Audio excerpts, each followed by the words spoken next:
Goodness.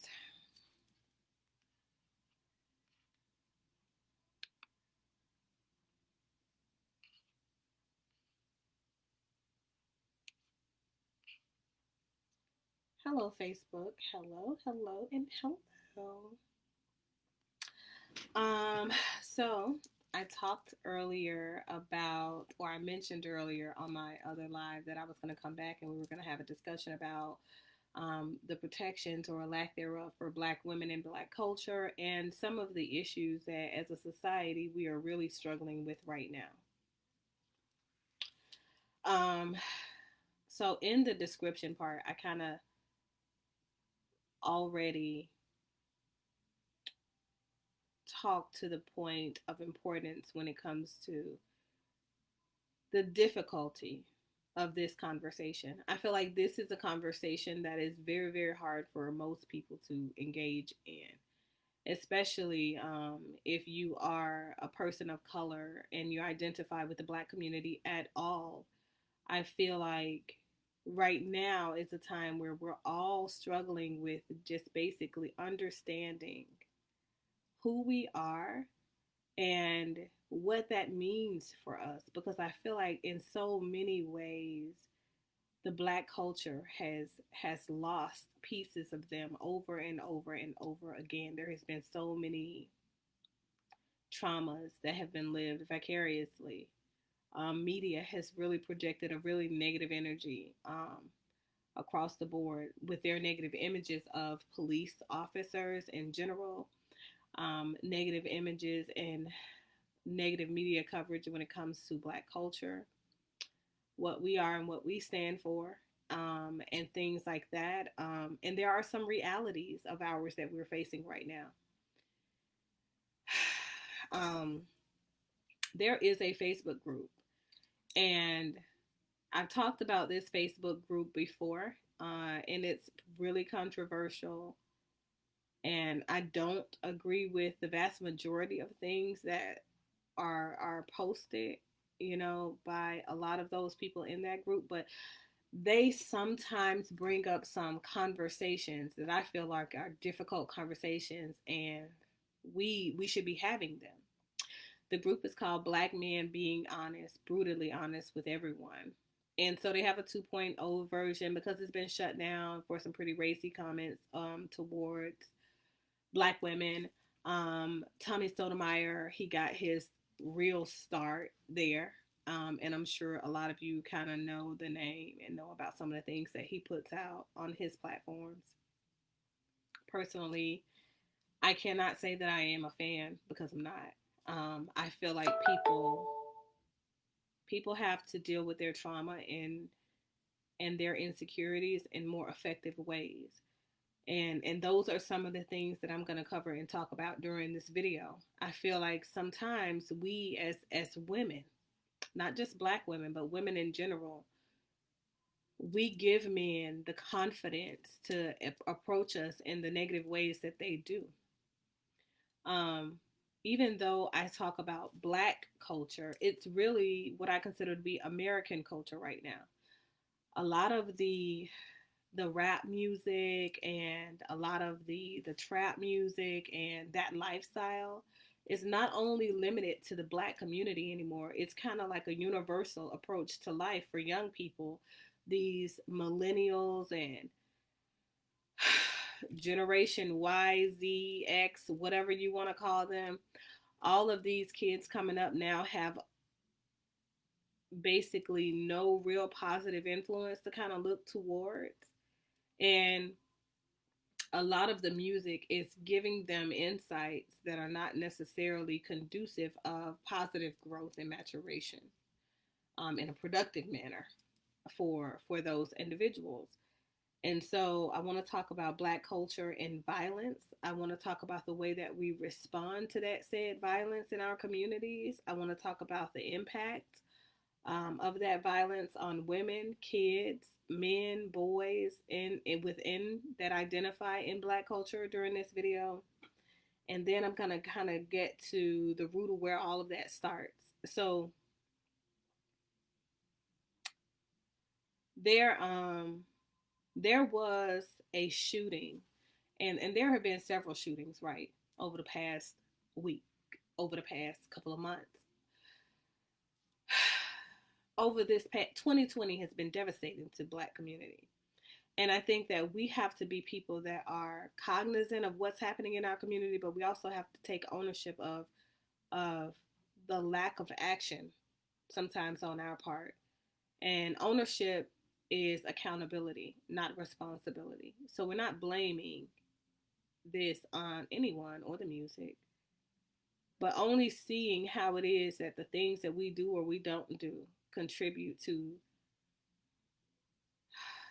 the enduring culture or idea that this violence, the level of activity and the type of activity in our culture is okay. I feel like we're perpetuating the cycle of violence when we don't say anything and when we don't do anything.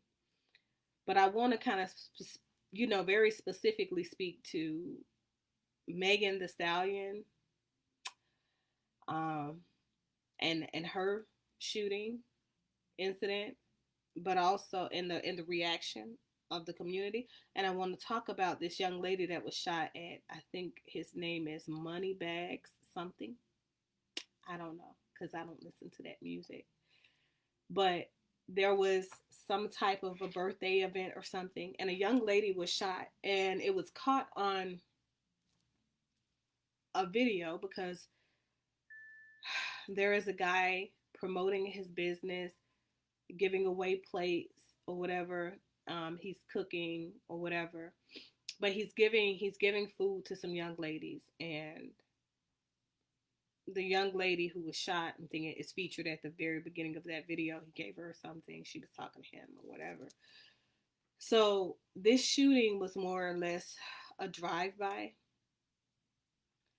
and it took place outside at night after this party event or whatever. And for me, you know, I've had so many viewers asking me to kind of come on and talk about the lack of protections for Black women in the Black culture. And I didn't do it because I'm like, okay, well, we are as protected as we allow ourselves to be. The reality is, even if we surround ourselves with people that we feel like bring us positive energy,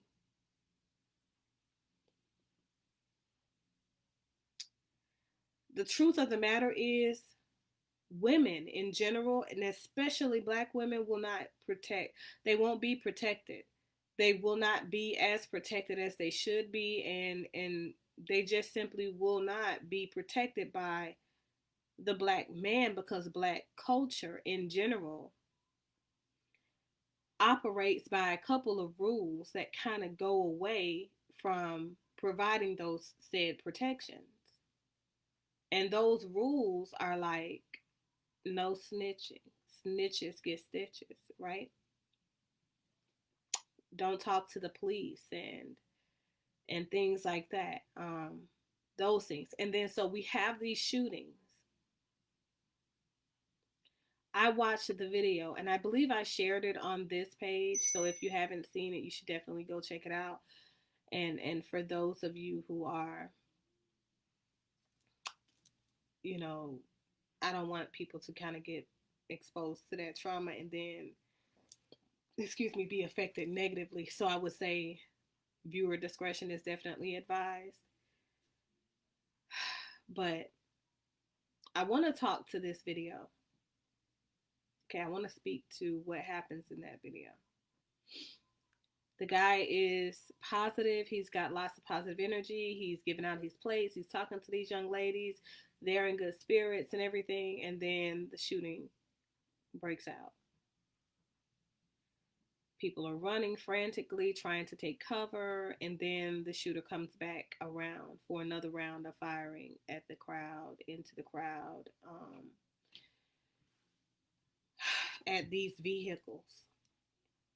So the young lady gets into the man who was filming's car, his truck.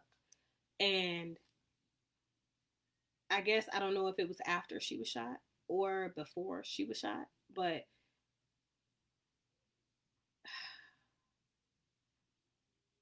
his comments, and upon finding out that she was shot and she was in the back seat of his truck and they were trying to render her as much aid as possible, was, well, get her out of my truck. I don't want them taking my truck for evidence.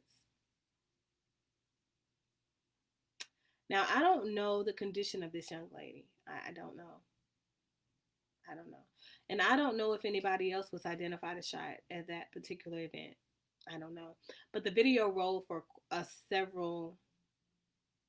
for a long time, for several minutes. And we're able to kind of see that unfold.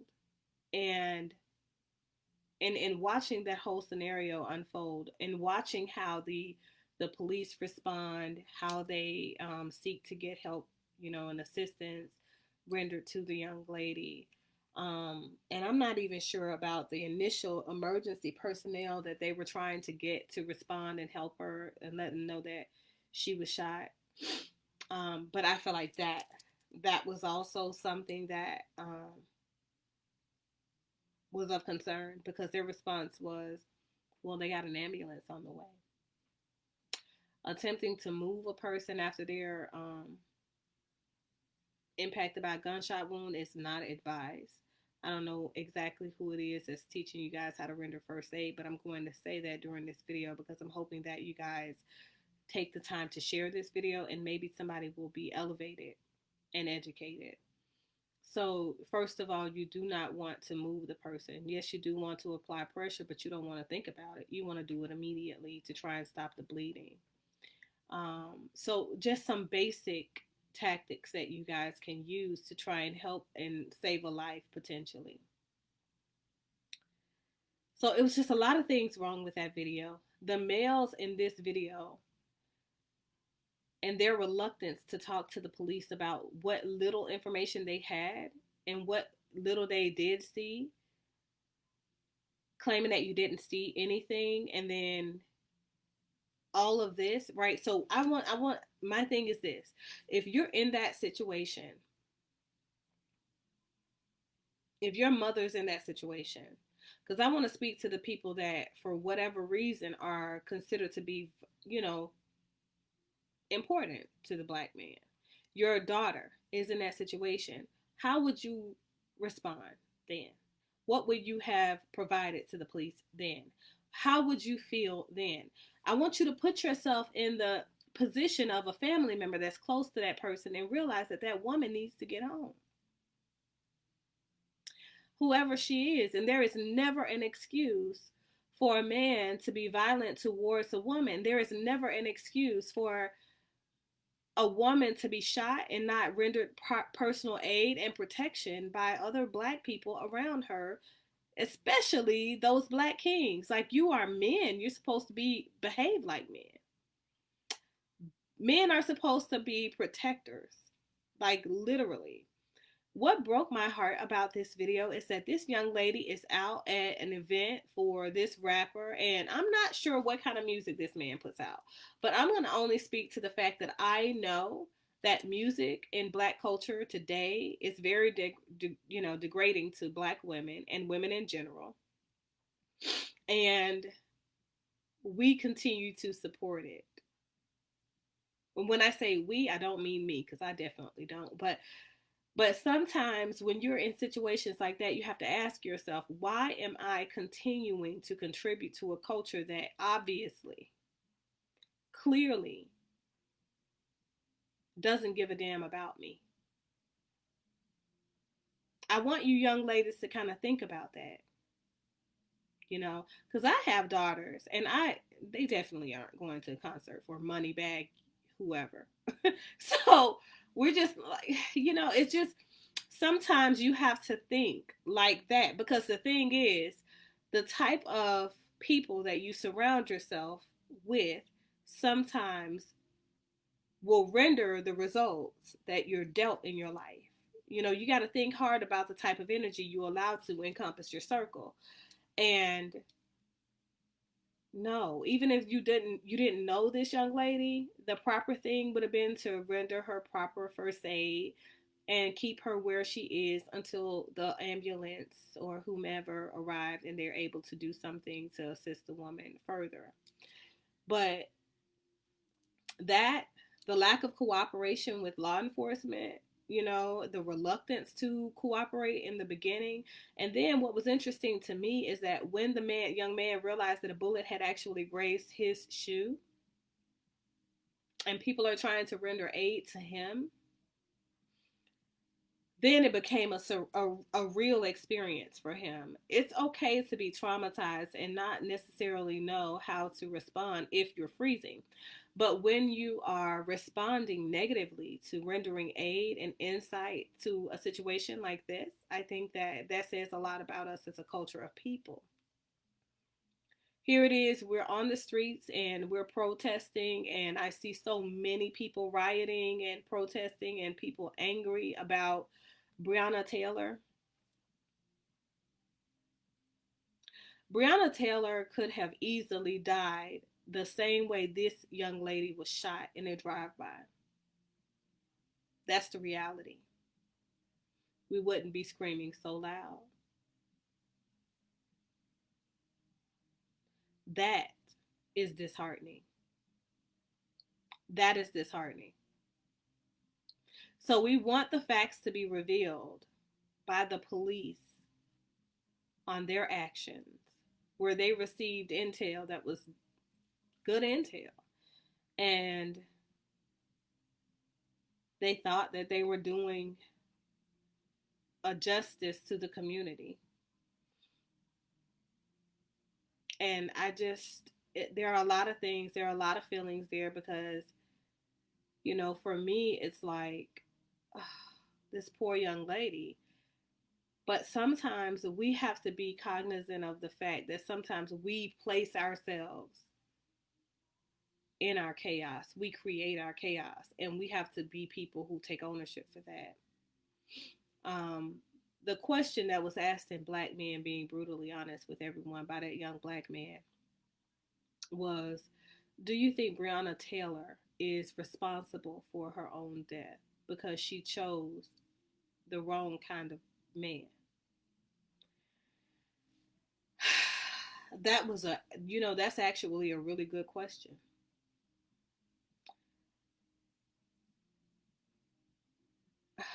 And it's a hard one to sit with, but I think that he asked a question that, for me, sitting on the outside looking in, nobody else has asked this question. And I'm sure that a person who's trying to hold people accountable, if you're doing that, you should have definitely asked that question. And I'm thinking to myself, like, did I think of that? No, I didn't. So when I say this, young ladies, I really need you young Black women to hear me when I say this. It may be extremely attractive for that guy to be all gung ho and hood and all that. And I hear all kinds of stories like, if he's not a hood dude or the slang, you know, then the sex isn't good. He might be able to turn you around, flip you around several different ways, and do all types of nasty things to you and make you feel some type of way. But I need you to understand and think about the protections in which that actual guy that you're being with, exchanging energy with, soul ties with, allowing to encompass your world that you live in and have to survive in. What are you inviting into your life? What kind of negative consequences could you be soaking up? Everything that your man is entangled with involves you too. This is a conversation that I feel like nobody's having with you young ladies, because if we were having these conversations, you would be protected, because you would know how to do the things that allow you to gravitate closer to the men that would protect you. And not to a man just because he is Black. Not to a man just because he is hood. Not to a man just because he has a bag. These are principles in which this day's music has taught so many young women. And I feel like that is the reason that we're losing our young women, because we've lost them when it comes to conditioning. That's the problem. So women are now being slaughtered, children are now being slaughtered, and it's all because our men have maladaptive means of coping with their distress with each other. They're having these issues with each other, whether it be fueled by jealousy, greed, or a lack of resources, or whatever. They're having feuds with each other, and they're allowing not only innocent bystander women and kids, but sometimes they're targeting these women and kids. And that's what's interesting to me. We're not screaming about the things that we need to be screaming about. We're not bringing attention and awareness about the things that we need to. And we're saying on these streets that Black Lives Matter only because these lives are taken by the police officers. But I beckon and I challenge you guys today to start saying the names of so many Black people that have lost their lives to inner city violence at the hands of our own. I challenge you to start mentoring a young person and seeking to reframe their mind, reshape the way that they respond, start giving them more actual security. Because at the end of the day, these men dealing with rejection and all of this defensiveness and things like that with these weapons, it's due to insecurity. It's a deep-seated insecurity because they haven't had adequate counsel from fathers or mothers or a combination thereof. They were missing the essential components that help them secure relationships and understand what real attachments based on love look like.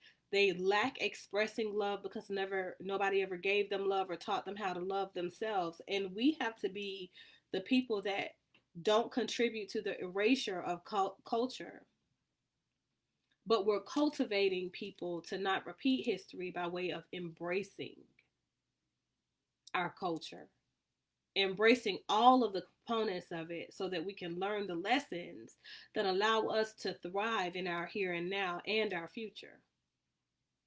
So see what we're doing and correct those actions for our future endeavors, our current interactions with each other.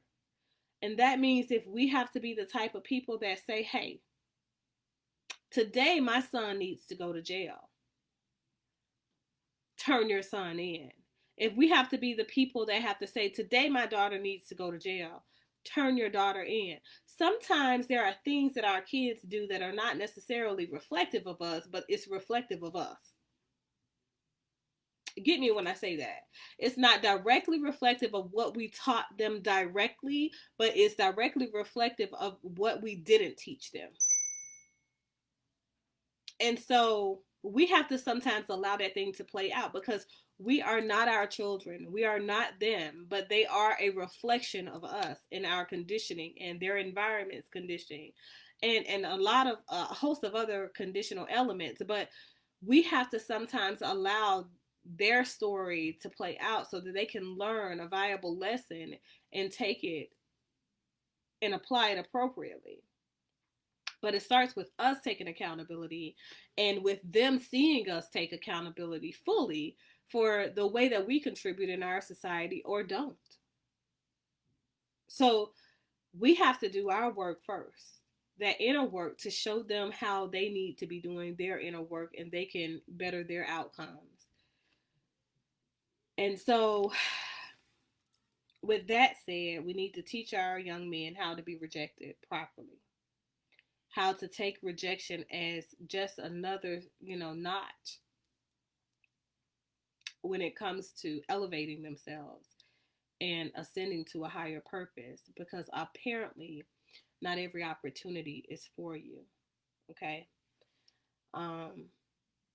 The way the public initially responded to Meg Thee Stallion is sad. It really is. It says a lot about our culture, and we need to do better. The way that this situation played out is sad, and it says a lot about our culture. The way that we are responding to the Breonna Taylor situation It's sad, and it says a lot about our culture when we look at how we're responding to those other instances. The way that the world is responding to Cardi B right now, and amidst her divorce filing from Offset, says a lot about our culture. The way that he's responded to her shows a lot about his lack of security in self, confidence in self. So although you guys may think that there is a value in being petty and saying harmful, hurtful words, it really just shows a lot about your character, your personal character. We as a community need to come together and recognize the things that need to be rectified in our culture. And we need to start doing the work. We need to start identifying the areas that we've been traumatized as a culture of people, speak to that trauma, find ourselves to safety, and restore our presenting current narrative and our future by way of taking ownership and accountability of the things that we've not done or done and contributed to this chaos. And now deciding to move it to the side and say, hey, yeah, this is, even though I made this impact this way, and reclaiming my time, the new impact that we're making says that we recognize this inadequacy and we're replacing it with more adaptive or adaptive types of coping mechanisms and responses so that we can actually get to a resolution instead of pulling out guns and annihilating one another on these streets. Speak to the heart of these people. Speak about the increase in substance use. Speak to the importance of them finding themselves more calibrated by way of, I don't know, going to therapy, healing. So this is definitely a heavy conversation to have, but it's a necessary one. We need to be having this conversation. And for those who caught me on the replay, let me know it and like and share this video. And I'd love to hear your thoughts and reflections on the content. We got to do better. We really do. That's all I've got, you guys.